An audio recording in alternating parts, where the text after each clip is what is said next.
Hello, I am Reverend Ryan Pulley, and we are the Soul Evolution Collaborative, and this is Strip Down Sunday, where we unchurch your Sunday experience. So, welcome. We're thrilled to have you have this time with you and to offer some inspiration, some spiritual upliftment in our unique Soul Evolution Collaborative way.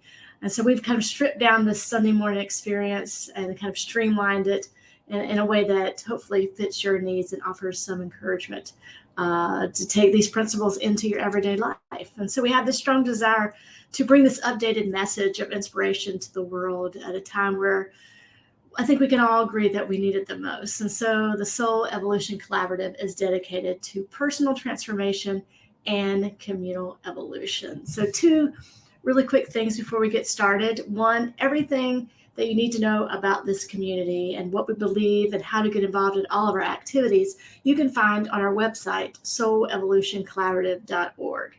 And feel free to jump over to the website and look around and look at some of the ways that you can get involved, the ways that you can kind of learn more about kind of what we believe, what we stand for, and these principles of science of mind and how our own unique way of viewing these and bringing these to the world. Number two, it's communities like this with missions like ours. We just have this desire to bring this message into the world in a real and practical way. And so we're actively creating a new earth and ways of being that will benefit everyone, not only our own personal transformation, but collectively as a community and as a global community. And so if you are in any way able to help continue this mission, support this ministry, we welcome your support. Donations can be made at soulevolutioncollaborative.org, and you can find that link. All right, well, let's get started. So today we are talking about, we're following the global CSL themes, and today the topic is prove it. So our focus is on this topic of prove it. So the first thing that came to mind when I was thinking about this idea of prove it was engagement. So how can we not only study these spiritual principles, but how can we actually apply them and engage them in our everyday life? So that's what we're going to do today. We're going to take a closer look at what it means to be engaged, and more specifically, what it means to practice engaged spirituality. And so I believe that this topic is more important now than ever, more important to the well-being of our planet, more important to the for us to continue to remain relevant as a spiritual community. Now, engaged spirituality, now this is borrowed from the great Buddhist teacher who recently made his transition, Thich Nhat Hanh, and he referenced this idea within his own practice of Buddhism as engaged Buddhism. And so this refers to this idea that religious and spiritual individuals who actively engage in the world in order to transform it, and while finding, guidance and support in their own spiritual beliefs and practices. But then they take these practices and actually live them, and not just in their own little bubble, but actually engaging the world around them from this framework of their own spiritual practices and communities. And so individuals who adhere to this understanding of engaged spirituality use the support and understanding and guidance of their own spiritual practices to really galvanize these efforts of personal transformation, communal evolution, and social change. And so Tay, which his followers called him, and that meaning teacher, described his understanding of this idea of engaged spirituality within their own context of war and social injustices. So he began to understand that there was a big disconnect between him and his fellow monks, where they were meditating within the four walls of their monastery while war raged on the outside of their community. And so he began to really cultivate this awareness that led to this understanding that true spirituality has hands and feet, and it calls us to move beyond the comfort of our four walls and to really engage the world in a way that facilitates change, in essence, to prove those principles, to prove their capabilities to transform not only our lives, but the lives of those around us. And so although the language may be new, this understanding of spirituality as a way of life is not new. I mean, we can see this highlighted in the teachings of Jesus when he instructed to love your neighbor, just like you would love yourself. And so, in essence, spirituality equals action. And otherwise, it's just words or activities. In essence, it's proving these ideas and principles to be true.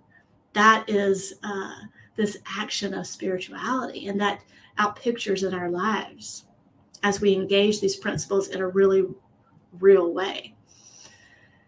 Now, oftentimes we think about spirituality or spiritual communities or spiritual practice. We may think about, an individual or a group, sitting in quiet meditation, reflection, just trying to shake off the dirt and grime of the world that we live in. And so we speak a lot about spirituality as a way of being and less about doing. We hear that a lot, that it's more about being than doing.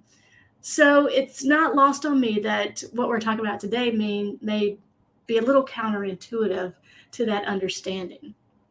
So this idea of doing, when we talk about engaging, may be a little difficult to understand within the context of spirituality, but our understanding of being within the spiritual context should not be mistaken for inactivity.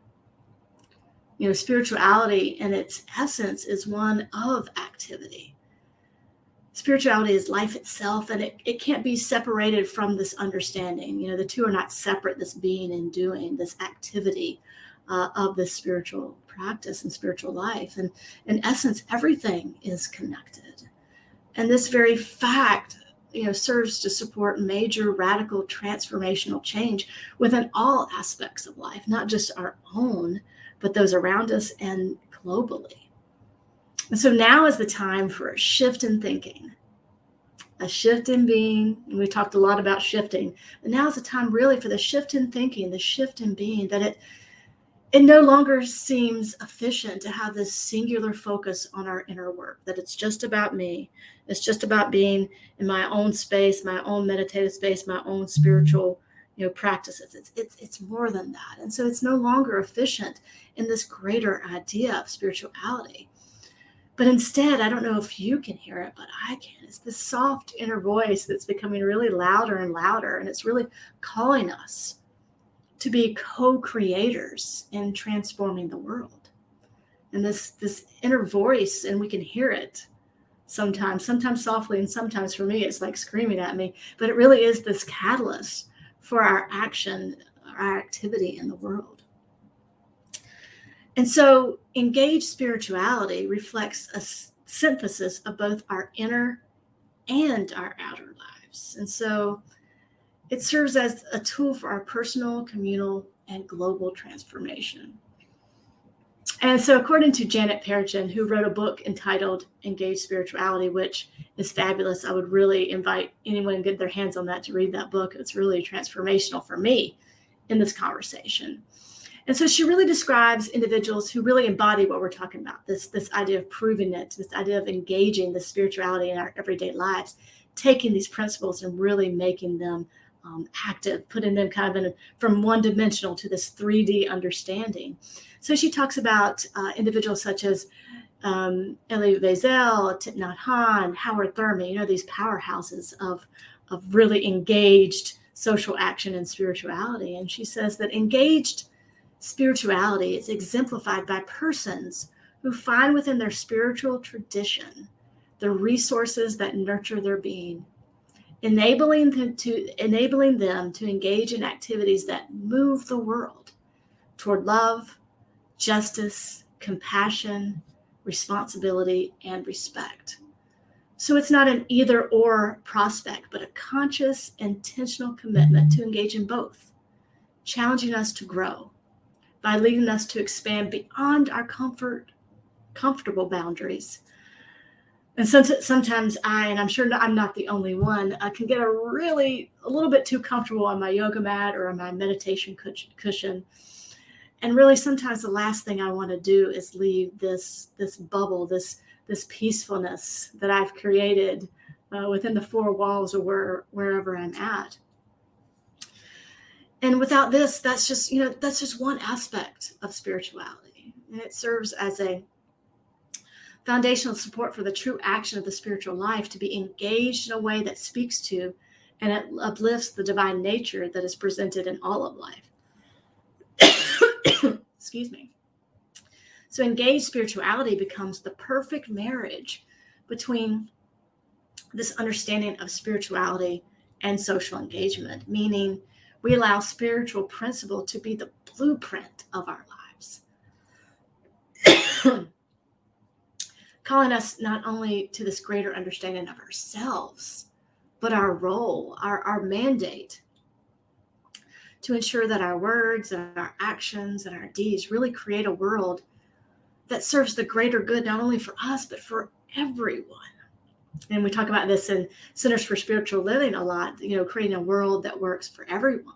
So that's what this engaged spirituality, this prove it is. It's really taking that beyond the words and actually giving it life.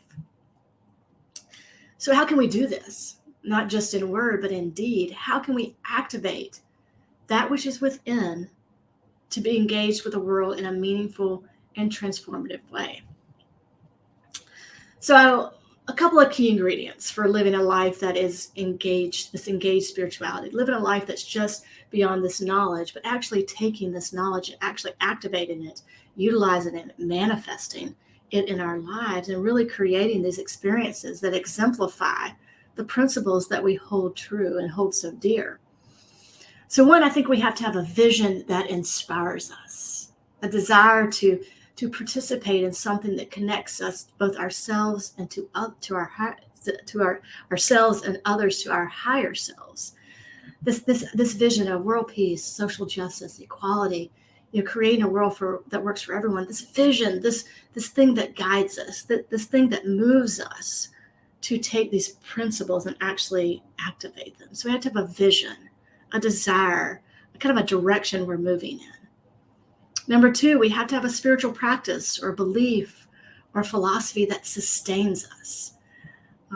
Those things that we participate in that nourish our souls, those practices, those things that guide us and sustain us in our own journey. In essence, it creates this really strong framework, this really strong belief system, this really strong ideology that we can take and utilize and apply it into all areas of our lives. And it keeps us moving in this journey toward awareness and transformation, kind of keeping our cup full. It's hard to engage in the world in a meaningful way if we're not feeding ourselves. And so it does start in that own inner work. And then that gives us the activating power to apply these principles in our outer life.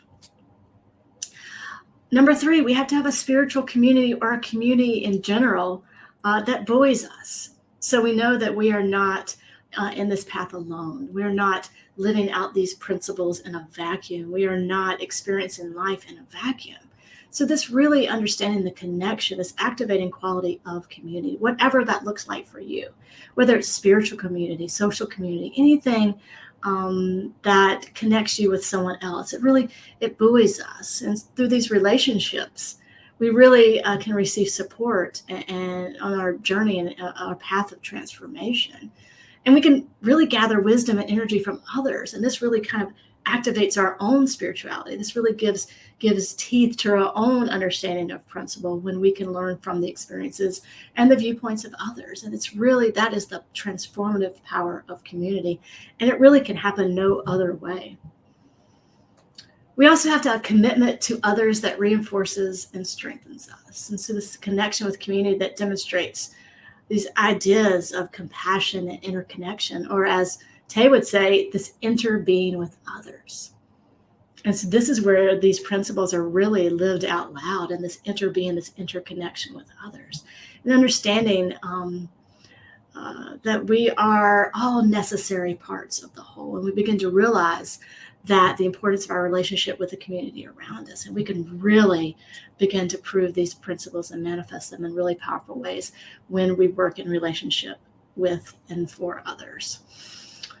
And we have to have an attitude of gratitude that renews us. This awareness of the present moment, the abundance of the universe that's available to us, that we are just stewards of the truth and love and justice, equality and peace We're stewards of this idea of collective transformation.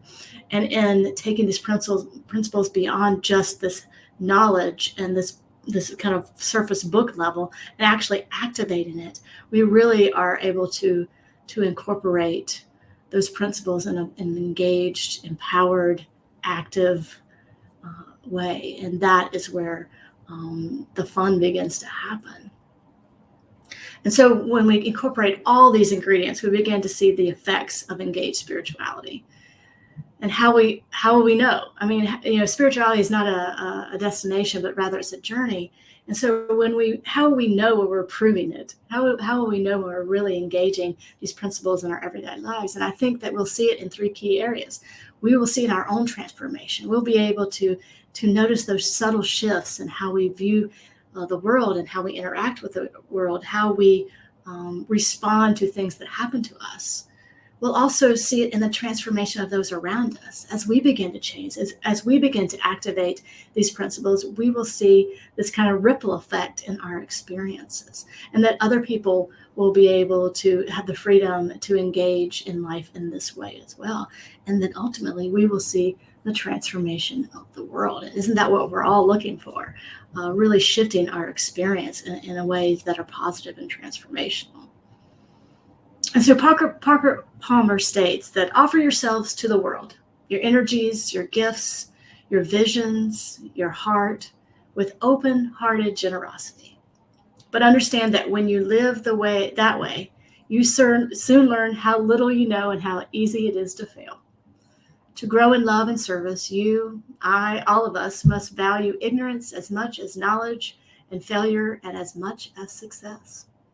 Clinging to what you already know and do well is the path to an unlived life. So cultivate a beginner's mind, walk straight into your not knowing, and take the risk of failing and failing again and again, and then getting up again and again to learn. That's the path to a life lived large in service of love, truth, and justice. Man, those are powerful words. And so when we begin to understand and live from the awareness that spirituality is not just an inside job, that we are called to step out of our comfort zones, these boxes that we've created, these rooms that we've created, to be willing to apply the wisdom of our own spiritual understanding to the actual circumstances of our collected life. To be willing to try, to fail, to learn, and apply, and in essence, to prove it. Then we will begin to step more fully into a life that is fully engaged, not only in our own transformation, but the transformation of others, and ultimately the transformation of systems that have historically served to disenfranchise and disempower. And so the saying rings true that none of us are free until all of us are free.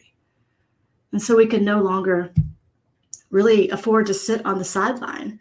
It becomes our role, both as individuals and as a community, not only to know the truth, but to speak the truth, to stand for the truth, and to prove the truth in our everyday lives. And so it is then we begin to understand what is meant by this saying, the world that works for everyone. Then this will outpicture in a really real and practical way. Just like our global vision of Centers for Spiritual Living states, our prove it when we can actually actualize that vision. And so this is what the global vision is. This is what our prove it can actually look like. And the global vision of Centers for Spiritual Living states that we envision all people, all beings, and all of life as expressions of God. We see a world in which every person lives in alignment with their highest spiritual principle, emphasizing unity with God and connection with each other.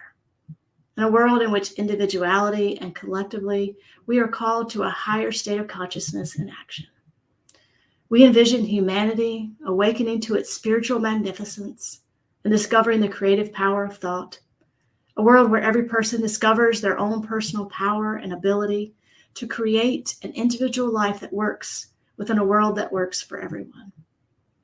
We envision a world in which we live and grow as one global family that respects and honors the interconnectedness of all life, a world where this kinship with all life prospers and connects through the guidance of spiritual wisdom and experience. We envision a world where personal responsibility joins with social conscience in every area of the political, corporate, academic, social sectors, providing sustainable structures to further the emerging global consciousness. We envision a world where each person has enough food, a home, a sense of belonging, a world of peace and harmony, enfranchisement and justice. We envision a world in which resources are valued, cared for, and grown, and where there is generous and continuous sharing of these resources. We envision a worldwide culture in which forgiveness is the norm. We envision a world which has renewed its emphasis on beauty, nature, and love through the resurgence of creativity, arts, and aesthetics. We envision a world that works for everyone and for all creation. And so this is engaged spirituality. It is our calling. It is our purpose. It is our responsibility. And so it is.